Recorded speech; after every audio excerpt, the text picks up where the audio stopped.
চাই সেটা হলো যে আজকে আমরা উদ্যোগ গ্রহণ করলাম, রেজলিউশন করলাম, বাস্তবায়ন হবে কিন্তু এই আমাদের দ্বারাই, আমরাই বাস্তবায়ন করবো। আরো কিছু লোক বাইরে আছেন যারা বাস্তবায়নের সঙ্গে সম্পৃক্ত আছেন। কিন্তু আমরা যদি আন্তরিক না হই, আমাদের ভেতর থেকে যদি অসততা দূর না করি সবাই সার্বিকভাবে, তাহলে কিন্তু এটা বাস্তবায়ন সম্ভব নয়।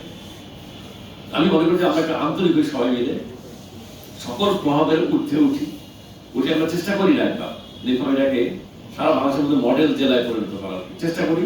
কেন সম্ভব না? অবশ্যই সম্ভব। সারা বাংলাদেশ না, সারা পৃথিবীকে দেখিয়ে দিতে চাই আমরা যে আমরা যা করতে চাই তা করতে পারি, চাইলেই করতে পারি।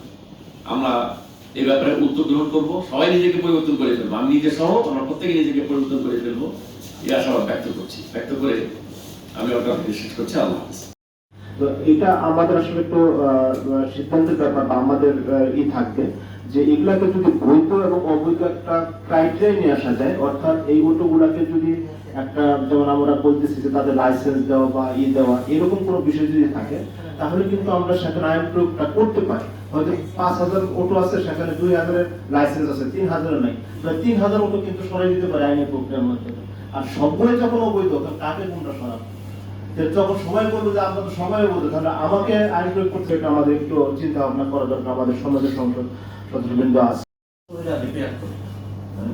সিসিটিভি হলে কিন্তু অনেক বেশি, পুলিশ খুবই কম, কিন্তু ওই যে এই সিসিটিভি নজরদারিতে থাকার কারণে কিন্তু অপরাধ অনেক কমে যায়। হ্যাঁ, তুমি বসে সারা জেলা দেখা যায়। হ্যাঁ, এখন যেমন আমাদের পরীক্ষা হলে গেলে বাচ্চারা ভয় পায় যে আমার তো দেখতেছে, ওই গার্ডটা লাগে না, ওখানে তো রেকর্ড হচ্ছে, তাই না? তবে কথা বলার আগে চিন্তা করে নেই আমার তো এটা রেকর্ড হচ্ছে।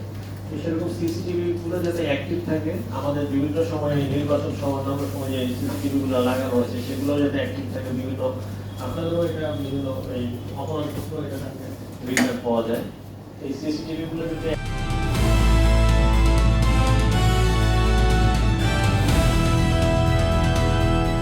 দিনাজপুর টিভি, মানুষের জীবনের কথা বলে।